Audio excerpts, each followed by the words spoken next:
BNP chairperson Begum Khaleda জিয়ার স্বাস্থ্যের খবর জানাতে এই মুহূর্তে রাজধানীর এভারকেয়ার হাসপাতালের সামনে থেকে সরাসরি যোগ দিচ্ছেন সহকর্মী নাজিবুর রহমান।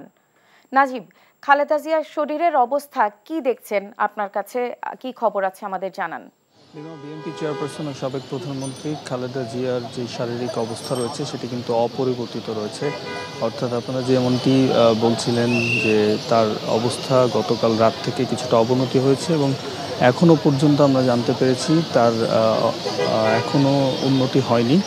অর্থাৎ তার স্থিতিশীলতা আসার যে আশা করছিলেন মেডিকেল বোর্ড সহ অন্যান্য চিকিৎসকরা, সেটি কিন্তু এখনও বলা যায় যে হয়নি। অর্থাৎ কিছুক্ষণ আগে আমরা দেখেছি যে চীনের একটি মেডিকেল টিম তারা প্রবেশ করেছেন এভারকেয়ারে। তারা দেশীয় যে চিকিৎসকরা রয়েছেন, খালেদা জিয়ার মেডিকেল বোর্ডের অন্যান্য সদস্য যারা রয়েছেন তাদের সাথে কথা বলবেন, এমনটি আমরা জানতে পেরেছি। পরবর্তীতে করণীয় তারা ঠিক করবেন যে আসলে কীভাবে বিএনপি চেয়ারপারসন বেগম খালেদা জিয়ার শারীরিক অবস্থা উন্নতি করা যায়।